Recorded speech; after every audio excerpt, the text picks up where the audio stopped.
Welcome to the new lecture of a plate and frame heat exchanger. And in this particular lecture, we are going to discuss the different types of plate and frame heat exchangers. So earlier we had discussed about the plate and frame heat exchangers, different type of anatomy, what are the integral part of these plate and frame heat exchangers, what are the different applications of these plate and frame heat exchangers. Now, in this particular lecture, we are going to continue with the plate and frame heat exchangers.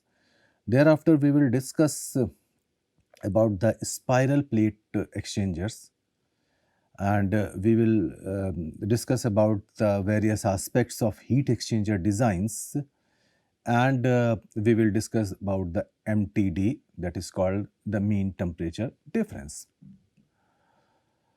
Now, in continuation with the plate type heat exchanger, let's discuss about the welded and brazed plate exchangers. Um, the title of this particular group of plate exchanger, this has been used for a great variety of designs for various application, from normal gasketed plate exchanger services to air preheater service or on fire heater or boilers. Now, see, the preheater services, they are extremely important to prevent the thermal shock. Now, imagine the scenario, your boiler is working under the specified pressure at say 200 degrees Celsius, and if you introduce the water at say 40 degrees Celsius or 50 degrees Celsius, then there may be a chance of thermal shock. So therefore, the preheating services are essential so that you can have a range of temperature through which you can minimize the impact or thermal adverse impact to the boiler or fired heaters. The intent here is to discuss more traditional heat exchanger designs, not the heat recovery design on the fire equipment or flue gas streams.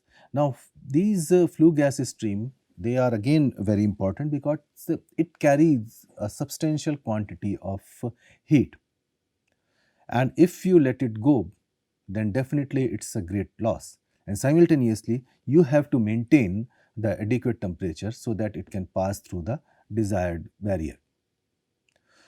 Therefore, you must have a proper heat exchanging device to extract the excess amount of heat which are inherent to the flue gas stream, and that too up to the different norms. We will discuss about the various parameters attached to this particular concept.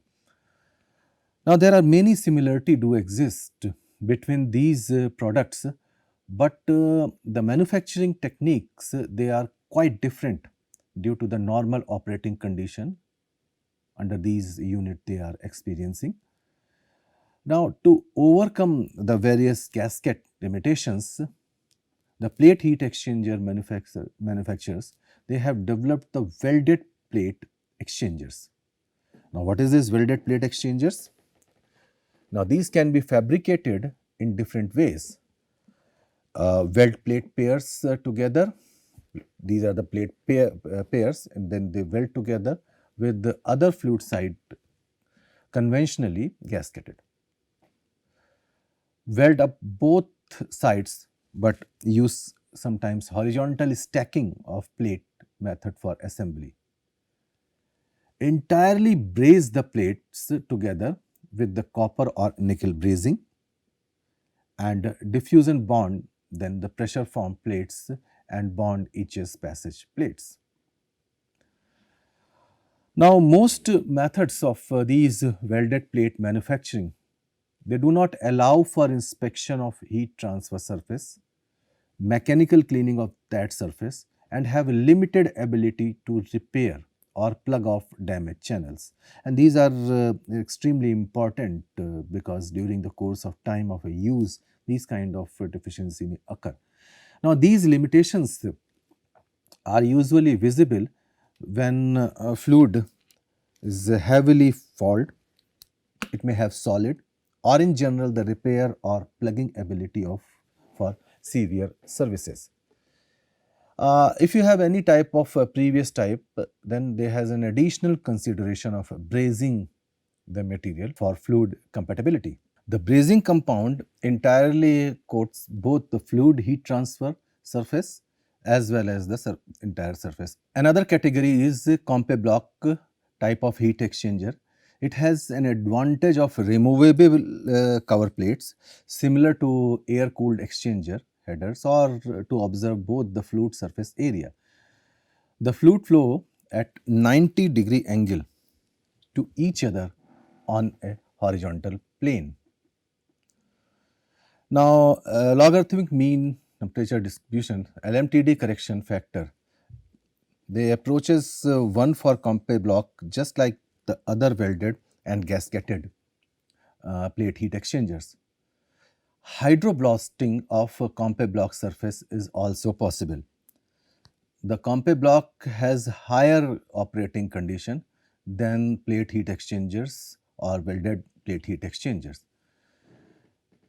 The performances and the estimation method of welded plate heat exchangers match those of gasketed plate heat exchanger in most cases, but normally the compe block with larger depth of corrugation can be lower in overall coefficient. Some extensions of the design operating conditions are sometimes possible with welded plate heat exchanger, and most notably is the cryogenic applications. Sometimes they are possible. Now, pressure vessel code acceptance is available in most units. Now, pressure vessel, because the application of pressure in different type of vessels, so pressure vessel codes, they are developed in due course of time. So, it's necessary that they must be have some acceptance of these special vessel codes. Now, let's have a look about the spiral plate heat exchangers, SHE. The spiral plate heat exchanger, there is maybe one exchanger selected primarily on its virtues and not on its initial cost. The spiral plate heat exchangers, they offer high level of reliability and online performance in many severely falling services. Sometimes you may experience such situations in various slurries. These spiral heat exchanger is formed by rolling two strips of a plate with welded on spacer studs and upon each other into clock spring shape. This forms the two passages. The passages are sealed off on one end of the spiral heat exchanger by welding a bar into the plate. Hot and cold fluid passages are sealed off on opposite end of the spiral heat exchangers. A single rectangular flow passage is now formed for each fluid, producing very high shear rates compared to tubular design. Usually removable covers are provided on each end to access and clean the entire heat transfer surface. Pure countercurrent flow is usually achieved and LMTD correction factor is essentially to 1. Now, since there are no dead space in spiral heat exchanger, the helical flow pattern combines the entrain any solid or create high turbulence, creating a self-cleaning flow passage. So, this is the added benefit. There are no thermal expansion problem in spirals. Since the center of unit is not fixed, it can torque to relieve stress. But the spiral heat exchangers can be expensive when only one fluid requires a high alloy materials. Since the heat transfer plate contacts both fluids, it is required to be fabricated out of the higher alloy. The spiral heat exchangers, these can be fabricated out of any material that can be cold worked and welded. The channel spacing can be different on each side to match the flow rates and pressure drops on the process design. The spacer studs usually also adjusted in their pitch to match the fluid characteristics. Now, as the coiled plate spirals, they are outward, the plate thickness increases from say a minimum of 2 mm to a maximum as based on the this is based on the pressure, and it can go up to say 10 mm. So therefore, the relatively thick material separates the two fluids compared to tubing of conventional heat exchangers. Again, the pressure vessel code compliance is a common requirement in this type of thing. Now let's talk about the various application of these spiral plate heat exchangers. The most common application that fits the spiral heat exchanger are slurry. As you noticed or as we discussed that this is, I mean it's more fruitful to use the spiral heat exchanger for different type of slurries. The rectangular channel, they provides the high shear and turbulence to sweep the surface clear of any kind of a blockage and causes no distribution problems associated with the other type of heat exchanger. A localized restriction sometimes causes an increase in local velocity, which adds in keeping the unit free flowing. Only fibers, those who are long and stringy, cause spiral heat exchangers to have a blockage, and it cannot clear CO moto. As an additional anti-fouling measure, these spiral heat exchangers, they have been coated with a phenolic lining. So this provides some degree of corrosion protection as well, but it is not guaranteed due to the pinholes in the lining process. Now there are three different types when we discussed about the spiral plate heat exchangers. So there are various type of these heat exchangers. So usually these are three types of spiral heat exchanger to fit the various applications. Now here you see the anatomy of spiral heat, heat exchangers. Now type 1, this is the spiral flow pattern. Now it is used for heating and cooling services and can accommodate temperature crosses such as lean to rich services in one particular unit. The removable cover on each end, this allow the access to one side at a time to perform maintenance on the fluid side. Now this particular type is a good choice when one or both fluids are falling. Sometimes this is a very common phenomena in chemical engineering application. Now this is just because of its self-cleaning effect. Now since the fluid flows continuously in one single channel, the force of the fluid acts against any kind of a deposit, pushing them through the channel and out the other end. In few cases, this type can be used as a condenser, like when the cooling media is heavily fouled and a very close temperature approach is required, since the counter current configuration is thermally most efficient one. The compact nature of type 1 type of spiral heat exchanger often allows several large shell and tube units to be replaced by one single spiral heat exchanger. This giving considerable infrastructure benefit in addition to the reduction in maintenance and cleaning activities. So if we see the feasibility or especially the economic feasibility, so they are the very good candidate. If or sometimes this spiral heat exchanger, this needs cleaning, the cover you can easily remove, and this can be cleaned in situ using the hydrojets. Now there are various benefits associated with this. Virtually you may find no fouling or clogging, They possess a various reliable operation with the maximum uptime. You can easily open it, clean it. They offer the very low maintenance cost by this way. Now, energy saving, this is due to the high heat recovery, and above all, they are very compact in nature.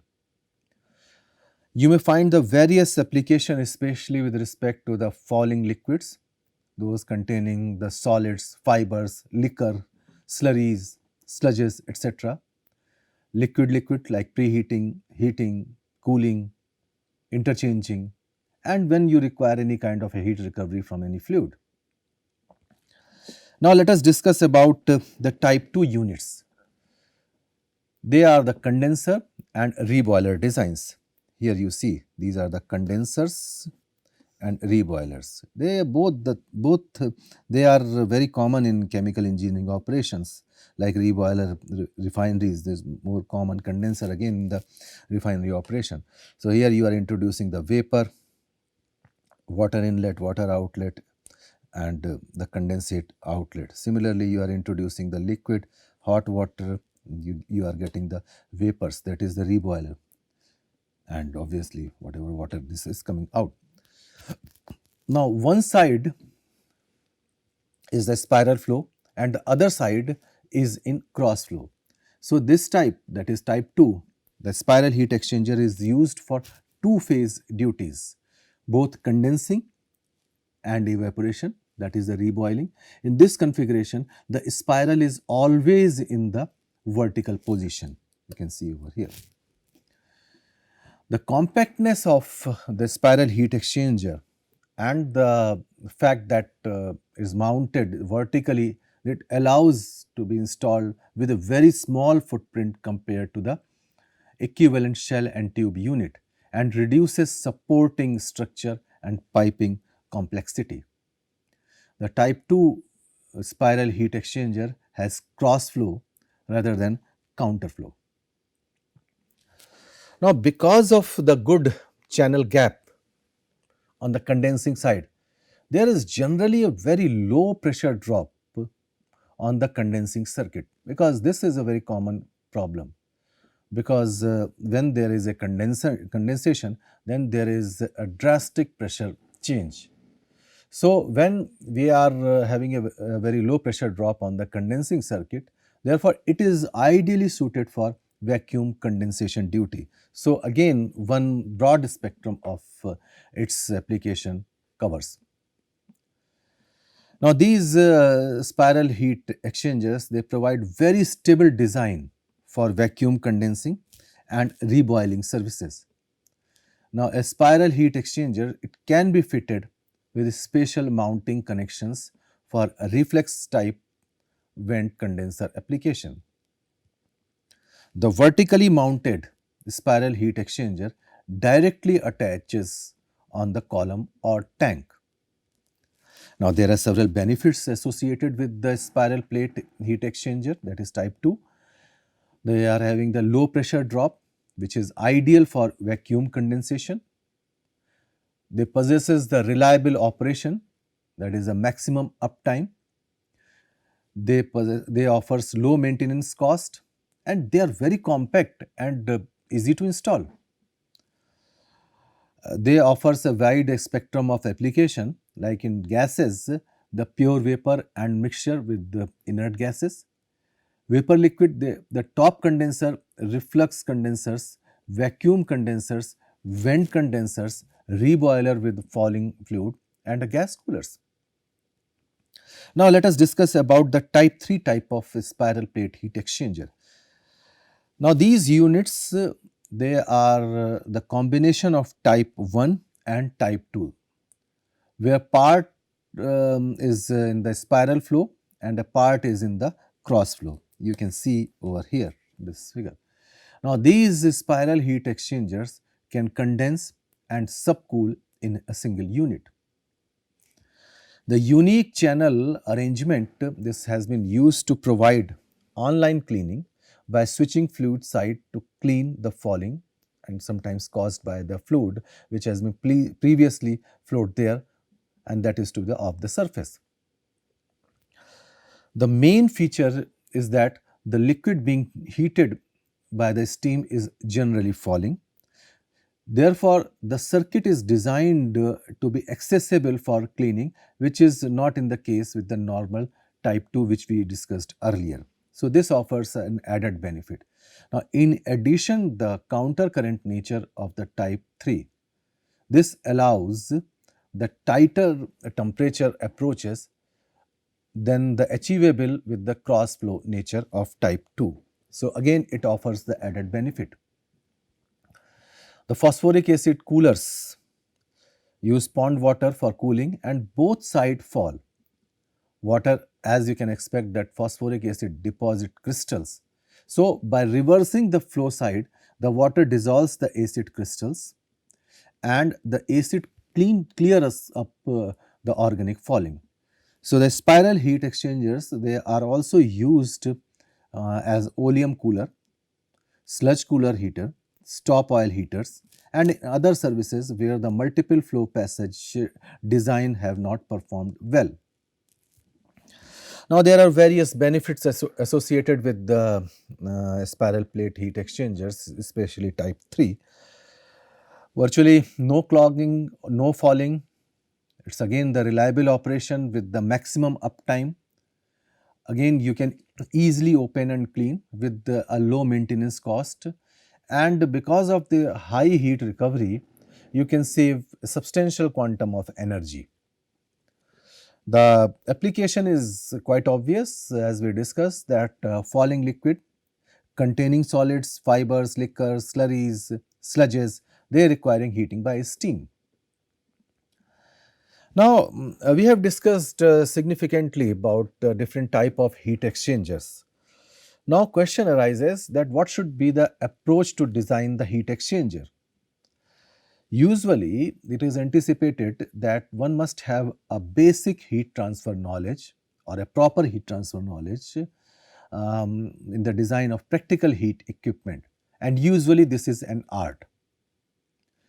Designers must be constantly aware of the differences between the idealized conditions for and under which the basic knowledge need to be obtained, and this needs to be in line with the real condition of the mechanical expression of their design and its environment. All the results must satisfy the process and the operational requirement, because sometimes the operational requirements may be different compared to the theoretical requirement, and these are such that like availability, flexibility, maintainability, etc.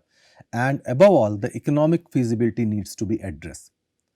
Now, an important part of any design process is to consider and offset the consequences of error in the basic knowledge and its subsequent incorporation into a design method. Now, in the translation of the design into equipment or in the operation of the equipment and in the process. Now, heat exchanger design is not a highly accurate art under the best condition. The design of the process heat exchanger usually proceeds through different steps like process condition, what is the stream composition, flow rate, temperature, pressure, all these things must be specified. Next is the required physical properties over the temperature and pressure ranges of interest. These must be obtained. Then you are, as you see that you are having wide choices of heat exchangers. So, the appropriate type of heat exchanger needs to be employed for that particular application. A preliminary estimate of the size of the exchanger is usually made using the heat transfer coefficient appropriate to that particular fluid or galaxy of fluids. The process and the equipment also need to be addressed. Usually first design is chosen, complete in all detail necessary to carry out the design calculation. Now, the design chosen in this particular previous step needs to be evaluated or rated as to its ability to meet the process specification with respect to both heat transfer and pressure drop. Now, on the basis of the result of this particular step, a new configuration is chosen if required. I mean, that all depends on the your calculation. And if it is not acceptable, then again this step needs to be repeated. Now, if the first design is inadequate to meet the required heat load, it is usually necessary to increase the size of exchanger while still remaining within specified or feasible limit of pressure drop, tube length, shell diameter, etc. This sometimes means going to a multiple exchanger configuration. Now, if first design more than meets heat load requirement or does not use all the allowable pressure drop, or a less expensive exchanger sometimes can be usually designed to fulfill the process requirement. One final design should meet the process requirements within the reasonable expectations of error, and this must be based on the process requirement. It must be of a lower cost or a lowest cost. The lowest cost should include operation and maintenance cost, credit for ability to meet the long-term process changes, as well as installed or the capital cost. Exchangers should not be selected entirely on a lowest first cost basis, which frequently result in the future penalties, because sometimes if you go for various kind of say flexibility and other thing, then probably your exchanger will not work adequately. Now here you see the entire flow chart, that is first hand specification. You need to define the duty, make sometimes energy balance to calculate the unspecified flow rates or a temperature. Then you need to collect all the physical properties required for carrying out the calculation. Assume the overall heat transfer coefficient. Then you decide the number of shell and tube passes. You need to calculate the LMTD correction factor and delta T medium. Now determine the heat transfer area which is required based on your standard heat transfer equation. Then you decide the different type of tube size, material layout. You may assign fluids to shell or a tube, that all depends on the choice. Then you calculate the number of tubes, then shell diameter needs to be calculated. Then you need to estimate the tube side heat transfer coefficient and decide the spacing and estimate the shell side heat transfer. Now simultaneously you need to calculate that whether your system or blocks are acceptable or not. If not, then you need to carry out all these things accordingly. And finally you may go for to accept the design. Now while designing, the important factor is the overall heat transfer coefficient.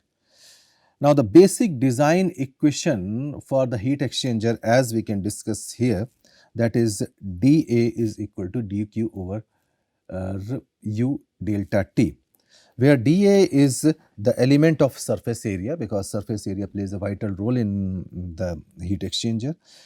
This required to transfer an amount of heat which is represented as dQ at a point in the exchanger where the overall heat transfer coefficient is represented by U and overall bulk temperature difference between the two stream is delta T.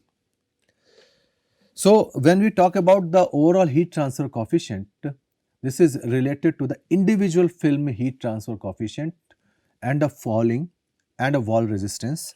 So in this particular equation you can see that we have incorporated all these things. For some problem, this U varies strongly and non-linearly throughout the exchanger. In these cases, it is necessary to evaluate initial heat transfer coefficient and a delta T at several intermediate values and numerically or graphically you need to integrate all these things. For many practical cases, it is possible to calculate a constant mean overhaul coefficient, that is U naught m, from this previous equation, and define the corresponding mean value of delta Tm, like A naught equal to Qt upon U naught m delta Tm. Now, this care must be taken that U naught does not vary too strongly, that the proper equations and conditions are chosen for calculating the individual coefficients, and that the mean temperature difference is the correct one for the specified exchanger configuration. Now, let us have a look about the mean temperature difference. The temperature difference between the two fluids in the heat exchanger in general vary from point to point. The mean temperature difference, sometimes referred as delta Tm or MTD, this can be calculated from the terminal temperature of the two stream. Now, for this, you need to assess the validity of different assumptions. One is that all elements of a given fluid stream have the same thermal history in passing through the exchanger. The exchanger operates at steady state. The specific heat is constant for such a stream, or if either stream undergoes an isothermal plate phase transition. The overall heat transfer coefficient is constant and heat losses are negligible. Now, again the question sometimes arises that counter current or co-current flow.